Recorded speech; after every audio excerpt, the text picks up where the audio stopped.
Hello everyone. In my most recent YouTube video, there was a comment that was asking if I would be willing to do some English feudal all-ins or feudal aggression in my rank to see if it's still possible to kind of get from, a lower rank up into Conqueror with the strategy that I think we can all agree is not as strong as maybe the typical English 2TC with the Abbey of the Kings. So, what did I do? I didn't fully commit to only playing English multiple times in a row. However, I did sprinkle in some English feudal aggression games throughout the course of my playtime. And here is what I have to show you. There's 2 games today, and including the game that I actually used to get from Diamond 3 into Conqueror 1 for this season. So let's jump right into things here, and we'll go on a 2 times speed as I kind of talk you through this. So for this particular game, it's English versus Japanese on Altai, as you can see. And this used to be my bread and butter strategy back in the day. This is what I would do pretty much every single game, was English 1 town center aggression with the council hall focusing on longbows and spears in the feudal age to try and essentially kind of knock my opponents off balance and in some cases end the games early. And now I'm going to show you kind of how this is working in the modern day, because I've not done this in a very, very long time. I've since moved on to learning other civs, but we're now back with these ones, and let's see what we can do. So what do you want to do? You want to put 7 villagers onto the food and then rally 3 onto the gold. I normally build a house out here beside the mining camp, and then I rally 1 more villager onto the food for a total of 8. And then from there, I rally onto the wood line and I build myself a lumber camp. And I'm going to be rallying onto the wood for a fairly decent amount of time from that point forward. This is what I'm focused on doing. I'm going to swap over to just my vision for a moment. You can see I'm coming down here. He got a significantly larger number of sheep than I did, unfortunately, but sometimes that's the way the cookie crumbles, so you have to do what you got to do. But back on this side, I built the lumber camp. Going forward, I take 3 food villagers to build the council hall. You want to build it a little bit up and forward from your base so that you can leave room for farms behind your town center as you're going forward. But as you can see, I only got 6 sheep out of the 20, I believe, that are on this map. So definitely a better food haul for my opponent. A lot of people tend to pull the gold villagers off of this to build the council hall, and it allows you to have more units early. However, this is a strategy that allows you to have a bit more units later on, because you're going to focus on also getting some upgrades at the same time. You can see I'm going out and building a mill with one of my wood villagers in this case. Normally I use a food villager, but either one works. And then I'm immediately queuing up wheelbarrow. It's really important to me that I want to get these eco upgrades in because I'm going to be in the feudal age for a long time, and the additional help that from these different upgrades is really going to be beneficial for me as I'm really focusing on staying in this age. It is at this moment in time, I'm going to slow things down just ever so slightly, immediately wanting to queue up a longbow and send it across the map, that I'm going over to scout my opponent's side and see where his stuff is at, and I see he has not 1, but double gold in the back of his base. And I was like, couldn't go any worse. Perfect. Excellent. My opponent gets more sheep than I do, more food, and his gold is back here. Well, it's feudal aggression. You never know what you're going to get. But this just goes to show you that even if the worst case scenario happens like this, you can still make some things happen. I'm still rallying. I normally do 2 longbows right away to go across the map. And then I'm going to kind of continue to do that a little bit. I'm also going up with double broadaxe as well on this lumber camp. Essentially, as soon as you have 100 gold, you want to go with the double broadaxe, and then you want to go with horticulture as well. But I've got my scout here at the front, and I have seen here that he is really, really looking to take advantage of these berries just to ensure that he has enough food to get himself up to the castle age. But just a little bit of poking and prodding, and all of a sudden, he's being forced back. And this is one of the things I like about this strategy, even in this modern day, even though it's not as good as the other strategy for English, the 2TC Abbey of the Kings. You're just able to throw your opponent off guard. Immediately, his game plan is kind of a little bit changed and a bit out the window. He was going to just have a nice, easy, up to fast castle timing, go up with some mounted samurai, but now I'm in his face. I'm causing him to have to react, and I like being in that position when I'm playing Age of Empires. I want to be able to throw my opponent off balance kind of thing. I'm now looping around behind this very annoying wood line. Maybe I could sneak in through the edge here, but I wasn't sure about the TC fire. I see that he's going up with a tower here. He's now going to be double towered on this gold, which is going to make it very, very difficult for me to try and take this down. But I do manage to do a little bit, and then I get hit ever so slightly, just a touch. And again, I'm bringing my longbows around the side here to try and deal with this. when you are choosing to go into feudal aggression, you want to figure out, first of all, what is your target? For a Japanese player that's going up for a fast castle, I really want to focus on taking down that gold first. There are other civilizations that it's more beneficial maybe to take out the wood first, and we'll be getting to that in a moment. I've been rallying to food and also to wood quite a bit, making sure I'm never housed, building up more lumber camps here. I also have horticulture, as I said, building up a farm or two, and as you can see, I immediately run out of food here, but that's okay. I go down onto these berries. It is what it is when you run out of sheep that fast, and I also move a lot of these villagers onto wood. Should have been re-rallying onto wood a bit more before that point. Getting myself a blacksmith, and also bringing some of my villagers back onto the gold. That was a mistake, I think, going back into this point. I'm still trying to poke and prod onto this gold, but it is just not working. With the 2 towers here, he's completely kind of covered. Even with the extra range of the longbows, I cannot get down to his villagers down at this bottom part here. So I decide just to try and be annoying, and I'm going to go and house him as best as I can, since these are forward out by the berries. And not within range of the town center, I can take these down ever so slightly. And still consistently trying to rally forward. Have these spears because I know at some point he's going to be putting down a stable for mounted units. But I'm doing a decent job. He's now housed, which is perfect. I have the villager lead, I think, as well.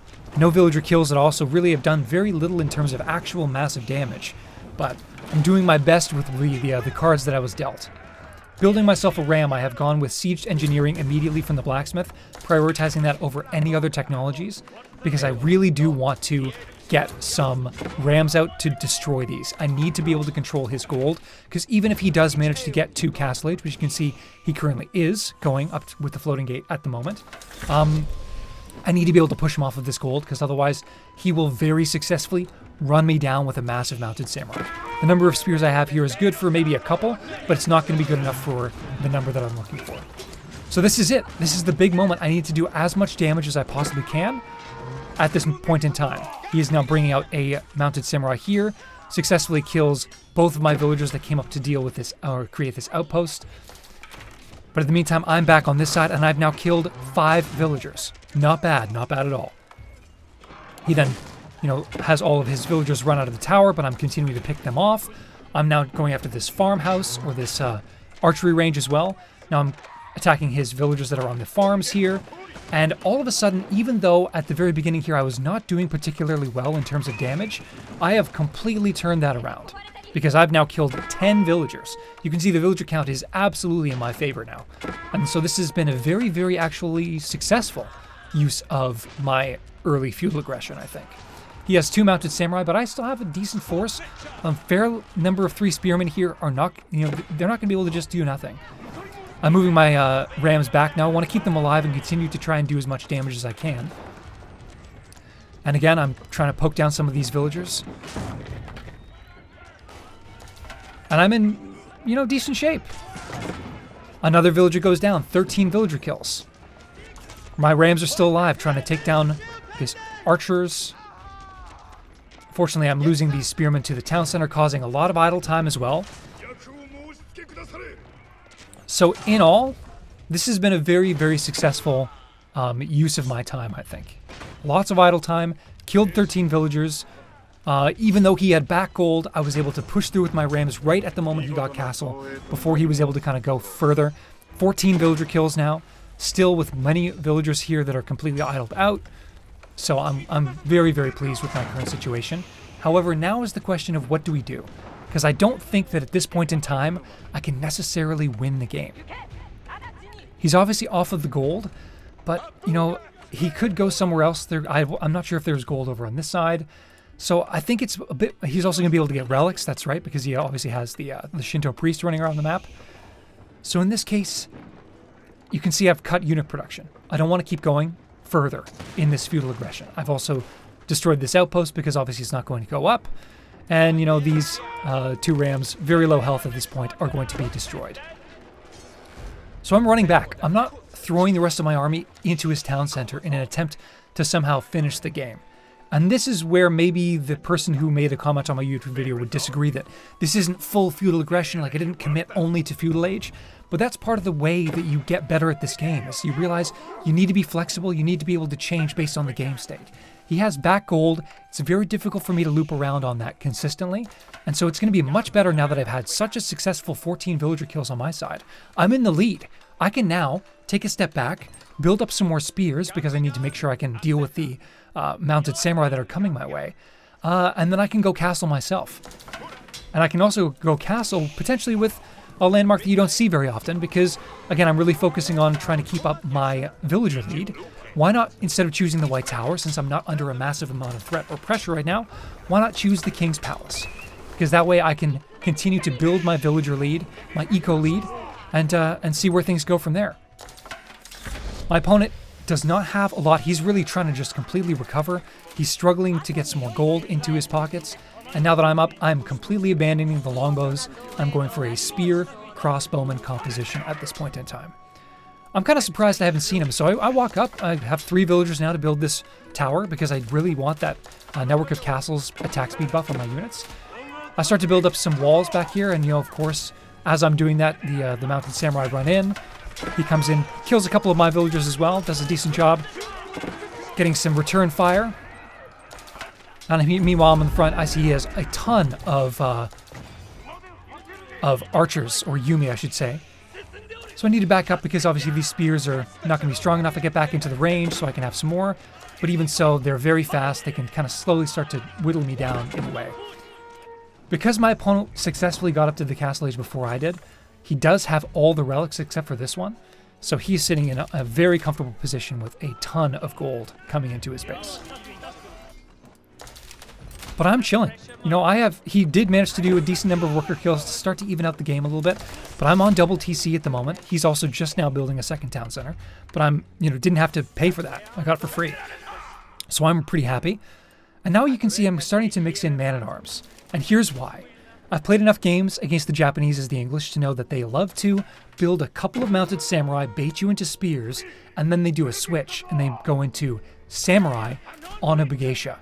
And those on a Geisha with their area of effect slashing damage absolutely melt your front line of spears, and before you know it, everything else is just able to dogpile onto your back line. So he's here.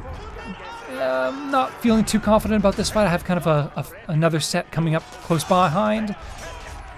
Do manage to take down a decent amount of the front line here. And again, these man-at-arms are absolutely doing work. You can see I pull them off and go towards attacking the archers over here. I do want to focus down this Yumi Bannerman. Hopefully I do make that call soon, because I want to get rid of this attack speed aura for them. I also have 3 spears here that I used to defend mounted samurai that was kind of on this side. I'm not going to send them all the way around just to do a little bit of damage, a little bit of poking on this side. Do manage to kill off that Bannerman there. And we took a relatively even fight, but I'm pretty happy. And he has nothing to deal with these man-at-arms currently, so they can just sit in the middle of them and, keep whacking away. And, all of a sudden, the fight was actually more in my favor than in his. And I'm still in the very significant villager lead. Feeling good, and also now getting armor cladding on my English man-at-arms, which is an amazing upgrade. You definitely want to prioritize that. We do have 2 games to go through here, so we'll just kind of continue forward. But this is my strategy. Do a little bit of damage early in the feudal age, push through, do what I can, and then if I've done the damage, be willing to take a step back, come back, make sure I'm defended. I'm also in a great shape in terms of eco. I have all of these farms. My food is safe. Everything's safe underneath and behind me. So I'm feeling very, very happy with that. And now I can just really focus on that slow death ball push that the English love, slowly moving my outposts further and further forward as I attempt to, maybe start to build some trebuchets and take them down. I do have a siege workshop up here, and very soon, when I do have the wood for it, I think this counterweight trebuchet is going to be on the way. But yeah, now I've essentially moved directly into a crossbow man-at-arm switch. I do manage to kill the Bannerman back here. That means he's not getting his, any sort of buff on his side. I've upgraded this outpost with both stone, the additional health, and also with springled emplacement as well. Don't want to be fighting too aggressively under all these different things, but you can see I'm definitely winning these fights. And he has nothing, as I said, to deal with all of these man-at-arms now at this point. And again, as I said, he's going to the samurai on a Geisha. And it's just a very successful push from this front side. He's coming and attacking me over here because I wanted to build just a tower on this side just to get some more vision. So I run my guys back as best as I can. I finish off this wall over on this side, go back to the gold with these villagers, bring forward a spear and some man-at-arms, also some crossbows, or just spears and man-at-arms over on this side. I decided to build myself a castle because I really want to get that the network of citadels upgrade so I can have increased attack speed as well. Accidentally rally some villagers forward. If you do that, I just go over here and get some of the gold on the front side because I know this is going to be running out soon, and then I can bring the rest of my villagers up on the front because this is where my whole army is. And here come the trebuchets. My goal is going to be to take down the production buildings he's just built, make him waste, what is that, 600 wood right here. Also taking out this Shinto shrine, which is right at the very front. Getting rid of those relics is going to be very key. He's coming around the backside with a bunch of stuff. I use my villagers to prepare, so now I have the trebuchets coming in. And I am in very good shape. Sitting here underneath this outpost, feeling very confident that if he wants to fight into me, then, you know, I'm going to be really, really happy about it. He starts to move into a lot of siege. You're going to see a lot of these guys start to pop up. Some springalds coming through. But now he's fighting underneath a springled tower, a keep that's also about to have springled emplacement upgrade on it as well. He has really nothing to deal with these man-at-arms. You can see they're just like slowly waltzing and, you know, crushing through. He is leaving his Yumi bannerman at the back here, so I can't quite get there. His springalds are going to be doing a lot of damage to these melee units, I should say. So he doesn't have nothing to deal with them at all. But you can see my back line of crossbows is relatively untouched. Sure, my front line is slowly dwindling, but his entire army is almost gone at this point. I decided to move this trebuchet a bit further forward to keep attacking some of these things. He's trying to do the damage to take it down, but just like that, you know, I have 57 army and he has 18. And again, this is all because of the early pressure I was able to put on, the villager kills, the villager lead that I was able to get to myself. And now I push forward with my crossbows to start to try and pick off as many of these springles as I can. He's coming through, attempting to take out these trebuchets. They're all still alive, which is great. I push up a bit far with these crossbows, and they start to take the area of effect damage from these guys, so I move back ever so slightly. Still pumping from all of my different, my different, I guess, military buildings back here. These guys are idle because I'm focused on the fight at the front. Things you notice when you watch your replays back another time. I walk forward. I really want to get this mangonel down because I do not want it to be able to take out any of my ranged units. Focusing now on his Daimyo Palace to take that down. And again, constant production, making sure I can continue this. And again, I have that attack speed buff the entire time that I'm fighting, which is perfect. He's now getting into his farm transition because he's running out of food, which is not what you want to be doing when you're in the middle of a massive fight against your opponent. So really great timing from me, and it's a very simple, straight push right through the middle. He's building up some stone walls over on this side. I think at some point I send some guys here. Well, I guess they just kind of got stuck and lost because they weren't sure how to get from one side to the other. Oh well. But yeah, I'm trying to take down the palace because then, you know, it's going to be another 2 landmarks and then the game is over. And just like that, his main town center is now gone, which means I'm going to be getting further and further ahead on the villager count on my side. So, some early feudal pressure. Not necessarily that's all I did, you know, because obviously I had to, you know, adjust my strategy and move into the castle age in order to be successful in this game, I think. But it goes to show you that going with the council hall still works in this day and age. He manages to take out 1 trebuchet, but I need to, you know, move forward, get an outpost going. Move my man-at-arms forward to take out these mangonels, and very quickly my opponent realizes that it is over. I even have a monk, I think, coming up to start to take these relics, because they are now no longer giving him the passive gold income that he requires. And just like that, I'm starting to peel my man-at-arms off and attack some of his villagers over here. I'm just being as annoying as possible. He's trying to repair his town center, but I'm sitting there trebbing him down. There's nothing he can do. So that was the first game. I now want to show you the game that actually got me into Conqueror against a player who was Conqueror 1 this season. Alright, so we're back, and this is a game where we are against a Rus player. This is one of those situations where I was playing ranked and I happened to run into this guy a second time in a row. The first game that we had, I was playing as the Rus, and I managed to defeat him, focusing on going up with a lot of the horse archers. He did a weird thing where he went like 2 town center Rus into pro scouts into castle, but that just meant that I was able to have a larger army than he was, get all the relics, and then go 2TC myself a bit later, and then I was able to eventually overwhelm him. Anyways, that's not this game. This game we're doing the exact same build again with the the English, trying to get the council hall early and do as much early pressure and damage as I possibly can. And my opponent, I think, is trying to figure out what he's going to do. He goes up with the Golden Gate, which is fairly typical of this current situation with the Rus. But I think at some point soon he sees that I'm going for the council hall. And I think he makes an adjustment. You can see he makes himself a wooden fortress here, which is normally what you do because you want to protect this lumber camp. But yeah, he does make an adjustment. And this is, again, another situation, or I should keep it going a little bit faster. But this is, again, a situation where I throw my opponent off their game. He's used to going pro scouts. He's used to doing all sorts of this. People are not used to this feudal aggression because you don't really see it anymore. And that's an advantage in the lower leagues especially. People are not as good at being flexible at adapting to what's coming their way. So again, up with the barracks, up with the council hall, sending some stuff forward. I start to go forward and see where I can attack my opponent. I said last time, you want to pick what resource you want to focus on denying. In this case, I know the Rus doesn't even need gold. And I'm not going to be able to attack the food that's directly under the TC. The only thing I can hit is this wood line. And yet, unfortunately, this is very, very well blocked off. Again, a bit of an unlucky game, I would say. Two beautifully large forward wood lines protected by a single tower. It's going to be very difficult for me to get into this side.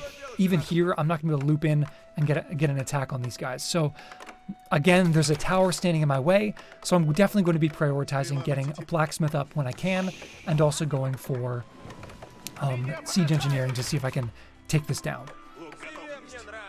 Right now, I've scouted that he only has the 2 archery ranges, so I have built myself a barracks, but you can see I'm not currently producing out of it because I don't want to waste those resources.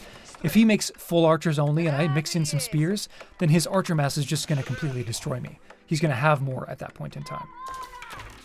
So he's sitting here. I come forward, see if I can do a little bit, maybe poke down an archer. Not quite, but, you know, did a little bit of damage. Took a little bit in return as well. Trying to keep my production as consistent as I can, but I think at this point I'm actually saving up for a blacksmith really quick. Because I do realize I need to get that upgrade. I need to get some siege coming in. Your scout is very important when you're doing feudal aggression. I've been going over here just killing the deers just to make sure he can't have an easy time if he does choose to move into pro scouts. But having your scout is very, very critical.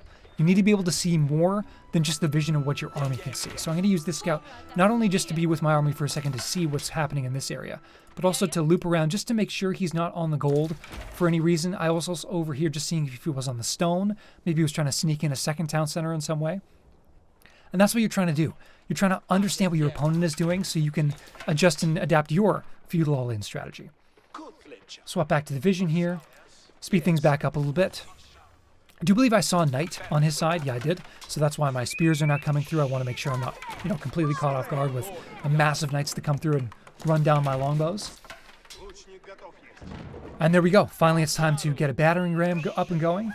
And I've come over here just to take a look. I don't see anything, and I eventually move my scout back. Want to get this up so I can see if I can take down this fortress. Probably should have waited for 2 rams here. I don't think, especially against a wooden fortress that's kind of tankier and more successful. I lose my scout here, which is a massive mistake. I should not have brought them in. And this very quickly goes down, and all of a sudden, I'm kind of caught flat-footed. He's been building nothing but essentially army this entire time. He also has his +1/+1, and I do not. I only have +1 range and damage at the moment. So I managed to take out his knights, no problem. But the problem is that he now has 19 archers, and I have 15 longbows. And I realized pretty quickly that there's nothing I can do. Archers are faster than longbows. If I choose to run away at this point, I'm just going to be slowly whittled down. So I make the rather intelligent decision, I think, to stand and fight this, even though, you know, it's very likely I'm just going to lose everything. There's not much I can do, but if I run away, it would have been worse. So I take a losing fight here, and then I kind of take a step back. I move my rally points back over to this side. I realize I definitely need iron undermesh. Not having that before was definitely a mistake at that point in time. But I continue to make units because based on the amount that he won by, my opponent is in a very good position to just kind of run through and completely obliterate me if he wants to.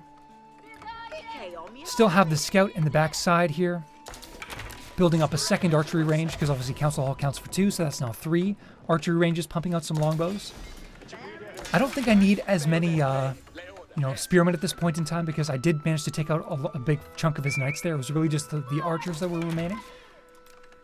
But I'm now starting to again mix in man-at-arms because people don't have a lot to deal with the feudal man-at-arms. It's one of English's most beneficial things in that early feudal age.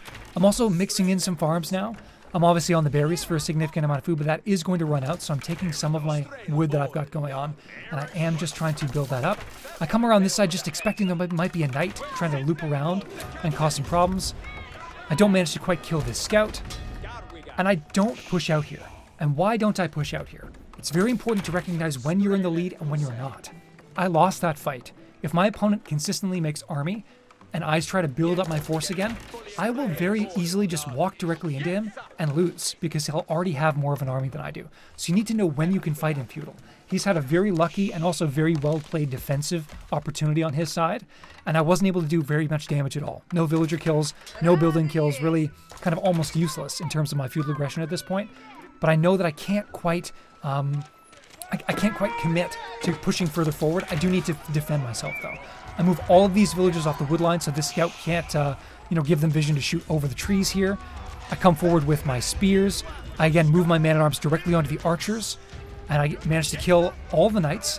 And just like that, he's pushed far enough forward that he's now in a bit of trouble. And I can use my man-at-arms to start to run him down and use the range on my longbows to be able to pick off the rest of his archers without him being able to hit me. So really good fight on my side. I do manage to leave my villagers inside the town center for a bit too long here. I should have had them out and gathering wood earlier than that. I was just safe and then I forgot that I made them run away. But now I won that fight. So now it's time to push back out again. I was able to be defensive and now I want to see what I can do. Oh, I didn't even realize I could have picked off a couple more there, but his scout distracts me. He's just trying to be annoying and kind of just poke on my villager here. But I do want to kill the scout. I don't want him to know too much about where my villagers are on the backside here. So I do manage to take his scout down.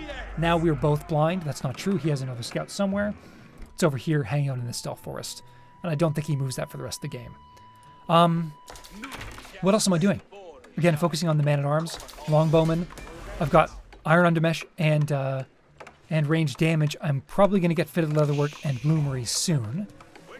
Still have a decent number on gold right now because I'm obviously building man-at-arms. I need that gold income in order to maintain cost of production of that unit type.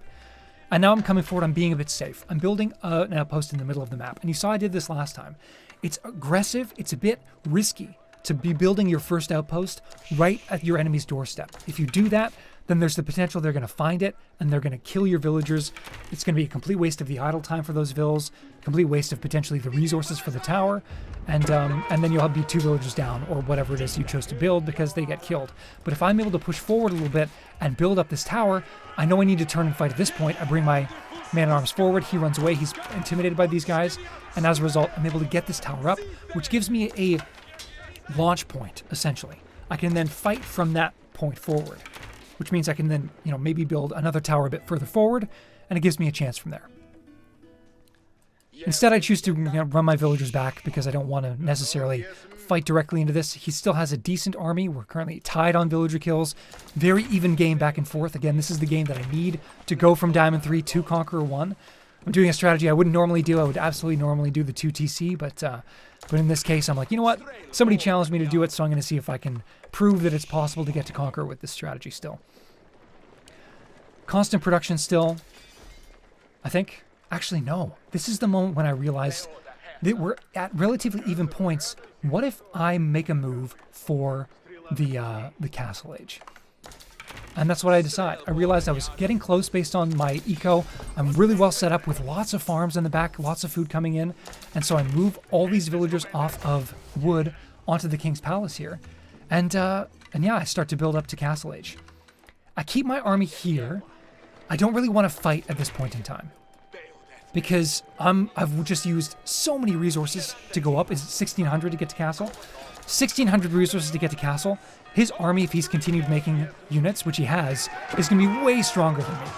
So he runs forward, and I kind of have to stand and take this because otherwise this outpost is just going to go down for free, and I don't really want to do that. But I also don't want to lose this massive longbows that I have. So if this kind of gets into a position where, it's going to be a stand and fight, I am going to choose to kind of take a step back and walk away. I get into the stealth forest a little bit. I can turn around and just poke down these knights because I have enough of a longbow mass now. And he just saw that I got myself up to the Castle Age that came through. And you can see I immediately queue up veteran longbows. And And he should have stayed here, and he should have burned this down with his archers. People underestimate the damage that, how many archers does he have? 53 archers can do to an outpost. This would go down, in maybe like 30 seconds. And then I wouldn't have that kind of like point on the map where I could build a force or build a battle from, later on. He now realizes he needs to go castle, so he's now saving up. But guess what? My upgrades are now going to be coming through at this point in time. Man-at-Arms also being upgraded. And now I'm on 2 TC as well. So not only have I gone up, again, I'm not choosing the White Tower. I didn't feel like I was under any immediate threat. I want to get myself a villager eco lead without having to invest, 750 resources for a town center, 350 stone, 400 wood. Building myself another barracks so I can get some more man-at-arms coming forward because they are currently my front line. And yeah, I start to come forward here and just pick off as little bits and pieces as I can. He has built a battering ram. Why would he do that, you say? It's kind of an interesting idea because it means that I cannot just simply attack move into his army because then all my archers are going to be wasting arrow fire on this battering ram. It means I need to actually be microing my archer shots to be hitting these people here. And I'm more than happy to do that, but it was an interesting idea that, that's now kind of just like acting as a bit of a protective shield maybe from, my man-at-arms and also from the arrow fire. But again, I'm moving up into a massive force, and the thing is I went up earlier than he did into castle, so one of my very early priorities was going out and trying to grab myself some of the relics. I did get myself another scout. I kind of brought him around the side just to see if he was going up for anything else. I've moved forward again. I killed a couple of villagers here. Just like that, 6 villager kills on my side, and I'm on 2 TC, so not bad at all. Getting additional ranged damage on my side. And I'm really happy. I have the map control based on where my army is. He's stuck in his base, and behind all this, I'm going out and I'm gathering the relics with my monks. I think I ended up building myself 3, trying to go out and grab all of the kind of furthest relics first. So I managed to go down and grab this one down here, this one from down here, and then this one here, and then obviously I'm going to be much safer collecting these final 2, which are much more on my side. Has he even gone up with a monastery? No, he's completely distracted, completely focused on trying to be as safe as he can from me. He charges forward with a couple of knights and horsemen. I'm more than happy to take my group of 52 longbows and take him down. He has a lot of archers now as well, doing a decent amount of damage to my my man-at-arms. And as you can see, I'm wasting all this arrow fire on this battering ram just in the very quick moment that I wasn't paying attention. So an interesting strategy. I'd never really seen that before, using it to tank the damage, but it was what it was. He's also mixing in some crossbows now, so using the line formation, I can now, see if I can take some of those down. He actually ungroups them, so I managed to take out all of his crossbows, I think. And I'm still here, still building up man-at-arms, forcing him now off of the wood line a little bit, 7 villager kills. And now here's where I go ahead and I do something important. I literally selected like this many, and then I shift-clicked a bunch, and then I selected like this many on this side, and shift-clicked a bunch. That way I'm not overkilling. I can grab like a selection of my army and kind of shift-click. You can see actually the red lines of the different archers here and where they're attacking. And in doing so, I'm kind of using the best micro possible in order to take these guys down. I have my man-at-arms here at the front who are just kind of doing their best to take down these battering rams. It's fine that they're doing that. He also has a wooden fortress that's kind of hurting me, but look at the army count now. I'm really starting to pull ahead now that I have all of my eco upgrades, and I've also been kind of just constantly producing with the villager lead. So he's still pushing forward on me, trying to do his best with these knights, but 1 or 2 knights against this many longbows is just not going to be strong enough.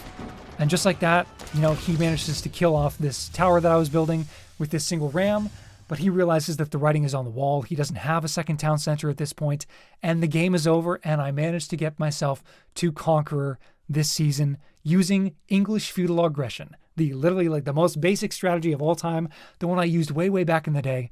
And hopefully it shows you that off-the-wall strategies, things that people aren't expecting, can sometimes be very beneficial and give you the chance to take your opponents down. I hope this was helpful. Maybe you want to give some English feudal aggression a try on your own. Again, as a third time I'm saying this, it is not as good as 2 TC Abbey of the Kings. I would suggest you learn that as English. It's your bread and butter. But every once in a while, you can catch your opponent off guard and definitely take them off of their comfort zone by pushing forward with some aggression early. And again, this was not feudal all in. I didn't stay in feudal. I did what I could in the feudal age, and then when I recognized, the damage is done, or I wasn't able to do as much as I wanted to, it's time to take a step back, get into the castle age. That was a very successful strategy for me that managed to win. So hopefully you enjoyed the video. Thank you so much for watching. Gonna be getting some streaming done up soon. I think after this video is posted, I should be streaming maybe a couple hours later. So if you're seeing this and and you want to hop by the stream on YouTube or on Twitch, then that's where I will be. But in the meantime, thank you again very much for watching. We will catch you in the next video, and bye for now.